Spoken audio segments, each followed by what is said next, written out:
Flamengo perde nos pênaltis e dá adeus à Copa do Brasil 2025. Felipe Luiz faz escolhas erradas que fazem o time pagar o preço com mais uma eliminação nos pênaltis. Flamengo entende que precisa reforçar a equipe e estuda gastar até 15 milhões de euros a mais em 3 posições. Outros valores podem ser investidos, visto que o Flamengo conseguiu mais que dobrar a meta de vendas na temporada. Fala galera boa, aqui é o Dieguinho Fla, esse é o canal RD Fla Novel, então já chega com a gente aqui, dá aquela moral, se inscreve se ainda não for inscrito, ativa o sininho das notificações para você não perder nada, hypa, comenta, compartilha. E eu já deixo a primeira pergunta para vocês aqui, de quem é a culpa da eliminação do Flamengo na Copa do Brasil 2025? O Flamengo ontem venceu o Atlético Mineiro jogando na Arena MRV, mas por incompetência do time que perdeu chances na cara, com o Pedro, com o Alacian e outros jogadores. E na hora dos pênaltis, o Flamengo perdeu 2 pênaltis contra um do Atlético Mineiro e acabou eliminado por 4-3. A parada é a seguinte, galera. Primeira pergunta, repito. De quem é a culpa dessa eliminação vergonhosa do Flamengo na Copa do Brasil? Na minha opinião, é uma eliminação, sim, vergonhosa. Vou te dar 3 opções aqui. Do Felipe Luiz, que fez escolhas erradas no segundo jogo. Do Léo Pereira, que cometeu uma falha gigantesca no jogo 1, que originou o gol do Atlético Mineiro. Ou do Alacian, por ter batido o pênalti como bateu. Que o do Samuel Lino eu não vou nem discutir. Errou, bateu mal, beleza, mas o Alacian foi de maneira displicente e por tudo que aconteceu no histórico dos 2 confrontos, ele entra como opção também. São as 3 opções aí pra mim. Ou se teve outro fator, diz aí pra mim nos comentários que eu quero saber a sua opinião. Uma pergunta, Diego. Oi. Por que tirou o Pedro, Sim. o Arrascaeta, Cebolinha, sabendo que poderia ir a pênalti? E o Plata, né? E o Plata? Cara, o Cebolinha eu não discuto, porque ele voltou a jogar ontem, depois de um período parado, de tendinite. Parado. Então, beleza, não discuto. Fez o gol, ajudou a gente. O Saul entrou no lugar do Arrascaeta, que agora falando sobre o jogo, deu a mesma dinâmica. O Arrascaeta não saiu, pai. O Arrascaeta bateu o primeiro pênalti. Foi Arrascaeta, Saul... Acho que o Léo Pereira bateu também, né? Sim, mas ele mexeu com pessoas que poderiam bater o pênalti. Eu acho que o erro do Felipe Luiz tá em ter mantido o Alacian e ter deixado sair o Pedro. Ele poderia ter mantido ou o Pedro ou o Plata, se ele quisesse. Tudo bem que ele mantivesse o Alacian, mas não mantivesse o Alacian na posição que manteve. Mas eu acho que sim, ele deveria ter saído para ficar com Pedro, Saul, Arrascaeta e Samuel Lino do meio para frente. Ou Plata, Arrascaeta, Pedro e Samuel Lino, ou Pedro e Saul, enfim. Mas eu acho que o Pedro não deveria ter saído da partida da maneira que saiu. O Felipe Luiz errou na escolha dos batedores. Aí vão dizer, é só um menino batendo pênalti. Gente, não é por ser menino. Pelo que o Alacian fez no histórico dos 3 confrontos com o Atlético, ele tinha a obrigação de não ser tão displicente. Porque o Flamengo jogou bem. O Flamengo jogou bem, repito. Foi melhor do que o Atlético Mineiro nos 3 confrontos em sequência. O que ganhou do Campeonato Brasileiro, o que perdeu na Copa do Brasil e o que causou a eliminação nos pênaltis também na Copa do Brasil. O Flamengo foi infinitamente melhor que o Atlético Mineiro. O Flamengo só não passou, não foi por causa dos pênaltis, não. O Flamengo não passou por causa do primeiro jogo. 2 bolas na trave, uma falha bizonha do Léo Pereira e um gol anulado por impedimento. Bem marcado, mas que foi falta de sorte no final do jogo. As escolhas do Felipe Luiz causaram a eliminação nos pênaltis.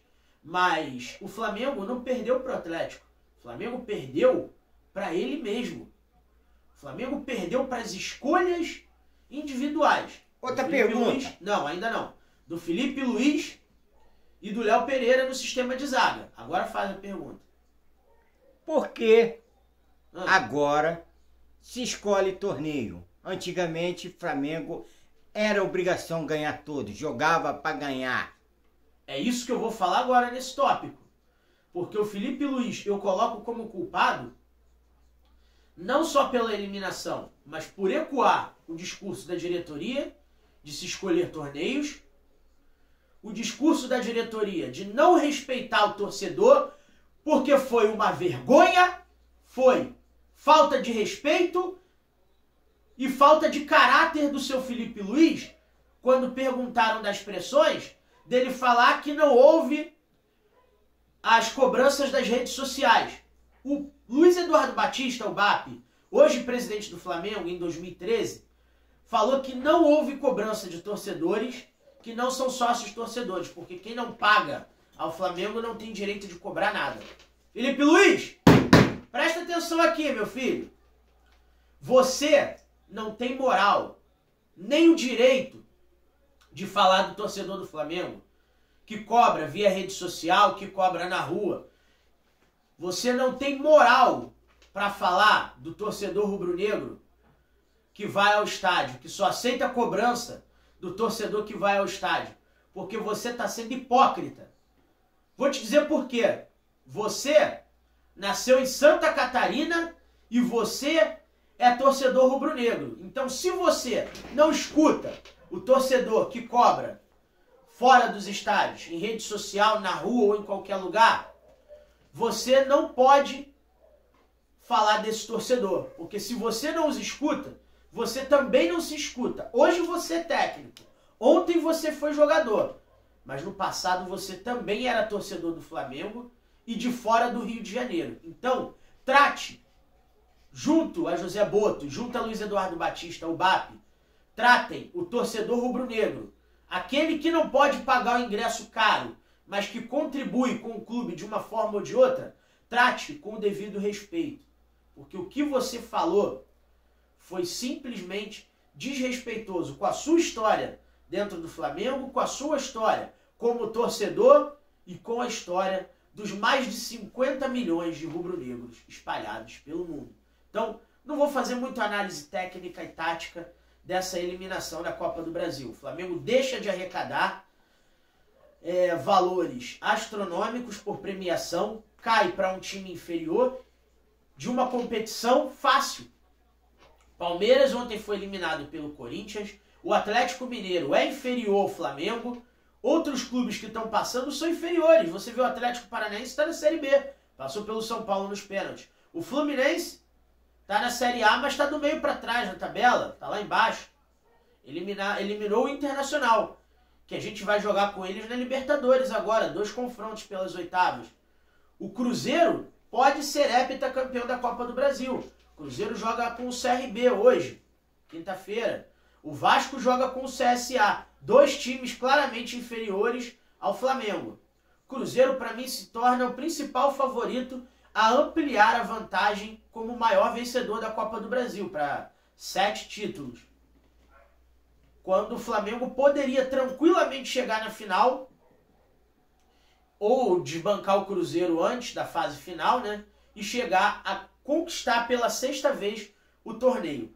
Então, fica aqui o meu repúdio ao Felipe Luiz, ao discurso dele, à diretoria do Flamengo, que age da forma que age, privilegiando competições, e que traz para o Flamengo um peso desnecessário, porque agora o Campeonato Brasileiro e a Libertadores ganham peso de obrigação. O Flamengo se torna obrigado a disputar e vencer as 2 competições. Não é só chegar em condição, não. É vencer, vencer, vencer. Tá certo? Agora eu quero saber a sua opinião. Vocês acham válida a ideia de ter privilegiado Brasileiro e Libertadores em detrimento da Copa do Brasil? Gente, comenta com respeito e não descredibiliza a opinião do colega que pensa diferente de você, tá? Vamos respeitar as opiniões aqui, mas na minha opinião, especificamente, eu cresci assistindo o Flamengo sem priorizar campeonatos, jogando para vencer, mesmo com planejamento inferior e com times mais fracos, mas era na disposição, era na raça, não da forma que está sendo feito hoje em dia. Então vamos valorizar a história do Flamengo, por favor, tá certo? Agora a parada é a seguinte, galera, o Léo Ortiz, zagueiro, recebeu uma proposta do futebol português de 12 milhões de euros que o Flamengo rechaçou de pronto, e outras propostas do mesmo clube lá podem chegar nos próximos dias, aumentando o valor pelo zagueiro de 29 anos, que é o melhor zagueiro em atividade no futebol brasileiro. Agora outra coisa que eu quero falar com vocês, o Flamengo estuda investir pelo menos 15 milhões de euros ou mais nas 3 posições de carência do elenco. O Flamengo tem carência no gol, visto que o Matheus Cunha já está negociado com o Cruzeiro, assinou um pré-contrato e a partir de 2026 vai fazer parte do elenco do Cruzeiro. O Flamengo também quer um zagueiro que atue pela esquerda, não vai renovar com o Cleiton e não acredita no potencial do jogador, e também quer um centroavante para revezar com o Pedro, porque no jogo grande daquele o Juninho não entrou e também não se adaptou à camisa do Flamengo, e foi para mim, dos últimos 20 anos, a pior contratação da história do Flamengo, envolvendo valores e potencial. Então o Flamengo quer outro centroavante para poder contar, para não ficar só dependendo do Pedro, tá certo, galera? Então o Flamengo quer fazer essas 3 contratações. E sobre demissão do Felipe Luiz, ainda não é algo que se comenta nos bastidores dentro da diretoria, mas conselheiros ligados ao BAP e sócios da oposição pedem a saída do Felipe Luiz de maneira imediata, e eu também sou favorável à saída dele, coisa que não fui em outros tempos, pela forma que tratou a torcida do Flamengo, pela forma que trata, priorizando competições. Ele mostrou que ele não tem tarimba para ser um técnico digno daquilo que o Flamengo necessita. Então, pela falta de respeito e pelos erros cometidos, Felipe Luiz tem que ir para a rua para ontem. Tá certo, galera? Então, vídeo mais curto, mais contundente. Provavelmente a gente não vai ser tão recomendado pela plataforma por conta da questão do discurso aqui. Então hoje eu conto com vocês. Divulguem e espalhem para me ajudar. Porque me calar o meu coração rubro-negro e aquilo que eu acredito, não vou permitir que ninguém jamais faça isso. Então, você que acredita na contundência das palavras e você que acredita no Flamengo forte e na obrigação do Flamengo de vencer campeonatos sem priorizar esse ou aquele, compartilha esse vídeo para me ajudar, se inscreve no canal se ainda não for inscrito, ativa o sino das notificações para você não perder nada, comenta bastante, tamo junto e vamos defender esse escudo sempre. Saudações rubro-negras.